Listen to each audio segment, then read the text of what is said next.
Assalamualaikum warahmatullahi wabarakatuh. Perkenalkan, my name is Cipta Sukmawardana, NPM 2241-1177.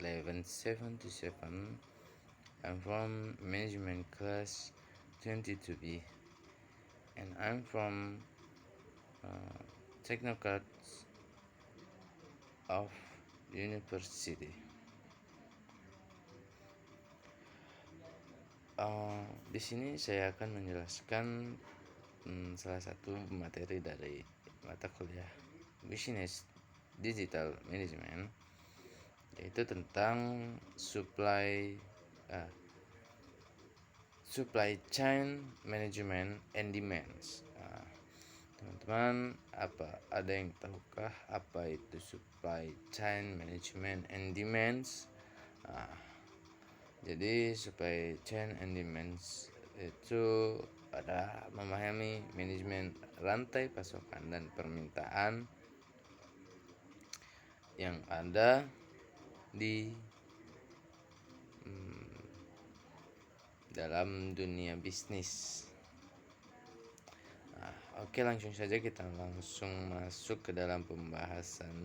Slide yang pertama yaitu tentang memahami manajemen rantai pasokan dan permintaan. Selamat datang, hari ini kita akan membahas tentang manajemen rantai pasokan dan permintaan, pelajari konsep, komponen, dan tantangan yang dihadapi dalam dunia bisnis modern pada saat ini.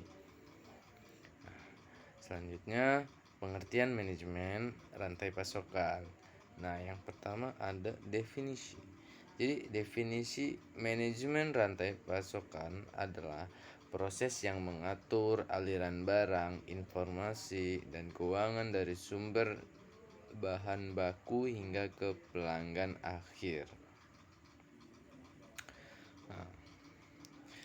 Lalu tujuannya adalah untuk memenuhi permintaan pelanggan atau customer dengan cara yang efisien dan efektif sambil meminimalkan biaya dan memaksimalkan nilai. Selanjutnya yaitu komponen utama manajemen rantai pasokan. Komponen utama manajemen rantai pasokan itu ada 3. Yang pertama perencanaan permintaan, yang kedua pengelolaan persediaan, yang ketiga transportasi dan distribusi. Perencanaan permintaan itu apa sih? Itu memprediksi permintaan pelanggan atau customer dan merencanakan produksi dan persediaan. Yang kedua, pengelolaan persediaan.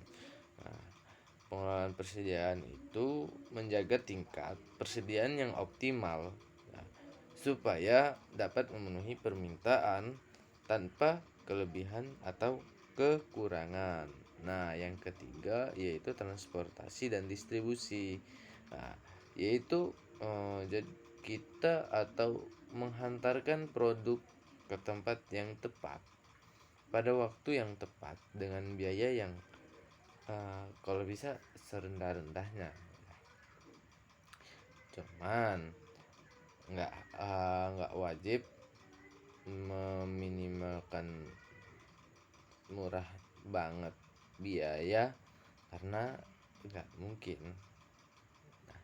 Oke, selanjutnya perencanaan permintaan dan ramalan.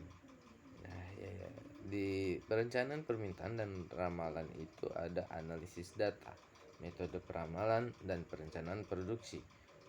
Apa itu analisis data? Yaitu menggunakan data historis, data historis penjualan untuk mengidentifikasi pola dan tren permintaan.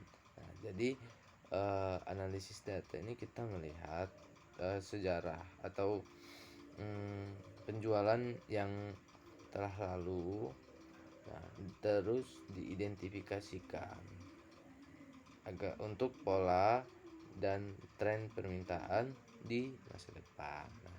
Jadi seperti apa yang akan diperbaiki atau yang akan di up dari produk tersebut atau dari segi kualitasnya, mungkin lebih baik lagi. Nah, selanjutnya yaitu metode peramalan. Metode peramalan ini yaitu menerapkan model peramalan untuk memperkirakan permintaan di masa depan. Nah, jadi manajer itu atau staf di dalam organisasi atau perusahaan itu harus mampu meramalkan ya. Sebenarnya ini tugas manajer ya, harus mampu meramal di masa depan seperti apa permintaan untuk produk pada perusahaan atau organisasi. Nah, sehingga dapat banyak memiliki kualitas-kualitas yang baik ke depannya.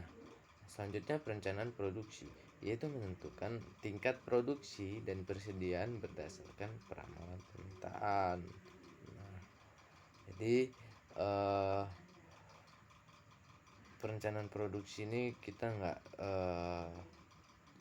seenaknya membuat patokan jumlah produk yang akan kita buat.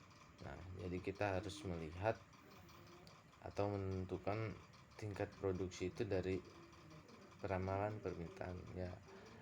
Jadi untuk mengurangi kerugian jika ada kelebihan pembuatan produk. Nah, itu sehingga yang aturan biayanya bisa untuk yang lain, jadi sudah termakan untuk biaya produksi. Nah, selanjutnya yaitu pengelolaan persediaan.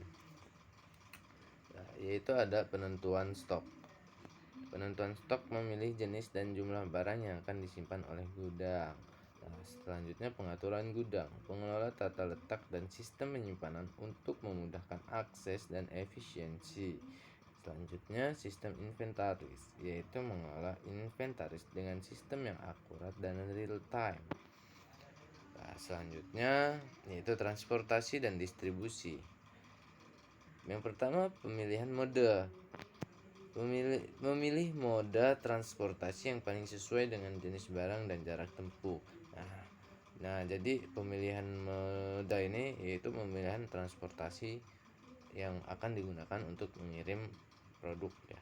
Nah, jika produk itu besar, kita menggunakan transportasi seperti kargo.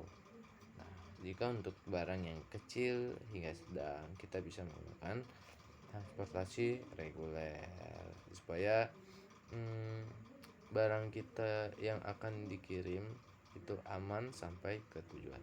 Ya, yang kedua, perencanaan rute, yaitu merencanakan rute yang optimal untuk meminimalkan waktu dan biaya transportasi. Nah, jadi kita itu harus bisa memilih jalur ya, jalur mana yang cepat untuk mengantarkan